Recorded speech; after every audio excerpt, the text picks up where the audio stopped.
And like we said before, week 1 will be less than 2 weeks away by the time you're hearing this and reading this, and we have a lot to cover. And I have all the info you need to build your bankroll this NFL season. After months of research and weeks of preparation for this week 1 slate, this is what I found most important for you to know. So let's get after it. So who likes a discount? Every week there's players that are completely overpriced, or there are players that are completely underpriced. For week 1 on Draftkings, typically prices for players are a lot lower to get interest from casual players to get the opportunity to get any player that they want in their lineup. However, Draftkings has messed up big time. Who likes to go shopping for a good bargain? I know I do. Or who likes to go buy low in the stock market? The same thing applies here. There are 3 quarterbacks that are tremendously underpriced based off last year's performances. For example, Aaron Rodgers was priced $800 cheaper than he was in the last regular season game he played last season. That's a huge misprice that you should consider to exploit in week 1 because the price may never be that low for the rest of the season. Here are the rest of the overpriced and underpriced DraftKings quarterbacks. This will be updated weekly on my Patreon, and I'm believing we're probably going to be doing a new segment on this at the beginning of every week. So let's go ahead and look at some more of these discount plays. Of course, at the top we talked about Aaron Rodgers being that $800 difference, but let me just go into this page with a little more detail here. When we're looking at name, price, team, once we get the previous week, that's what they were priced the week before. And this first price point is what they were priced the week that we're on. And the difference, if it's negative, that means that they were discounted. If it's a 0, that means they stayed the same. And if it's a positive number, that means they increased since the last week that they played. So Aaron Rodgers was the $800 difference. Joe Burrow, Aaron Rodgers was an MVP last year, and he's the $800 difference. And I'm assuming that's probably just due to the fact that they got a lot of different passing options now. Then you move on to Joe Burrow at $6,400. He was $7,200 on the last main slate, week 18, and he's $800 difference as well. I think that's tremendously discounted. We need to fill up our shopping carts, guys, on these quarterbacks that I'm mentioning. Janice Winston, last time he played, I can't remember exactly what week it was. I know it was somewhere towards the middle of the season was the last week he played, but he was at $6,000. That's a $700 difference. He's now $5,300. I know there's some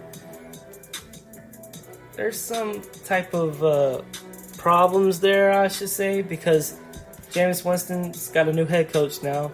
The passing options are a lot better, though, so that's something to keep an eye on. And then we got Carson Wentz, Commander Carson. Last time he played in Week 18, he was priced at $5,800. Now he's priced at $5,500. That's a $300 discount.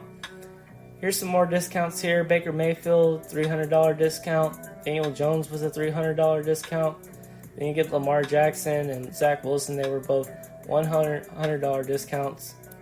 Then you got some guys that were priced about the same. Kyler Murray, Kirk Cousins, Mac Jones, Jared Goff, Davis Mills, Mitch Trubisky. Then we have Derrick Carr sitting at $100 more than he was last year, which, just because these guys aren't discounted, I mean, Derrick Carr throwing the ball to Devontae Adams should be a lot more expensive in my opinion. Only $100 more expensive. That's a pretty good value to me. Pretty good deal there. Marcus Mariota, not much to discuss there. He's at $100 more than he was last week, but he didn't even play last year. So then we move on to Patrick Mahomes, $200 more expensive. I think that's not very good, just due to the fact that he's in the same boat as Aaron Rodgers. He has a ton of different passing options that he's not familiar with just yet. I mean, yeah, they've had preseason and stuff, but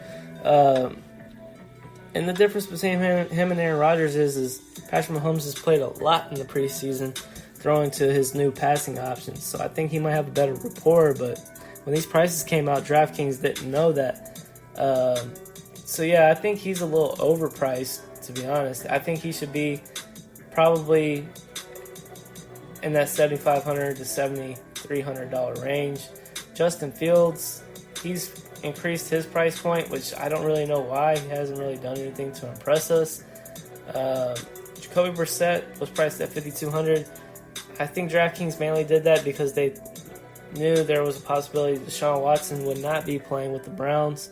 So that was smart on their part, but that makes him not a good play. If he was cheaper, if he was in that $4,500 range that most backup quarterbacks are at, he would be a pretty decent play. Ryan Tannehill at $5,700. He had a $300 increase.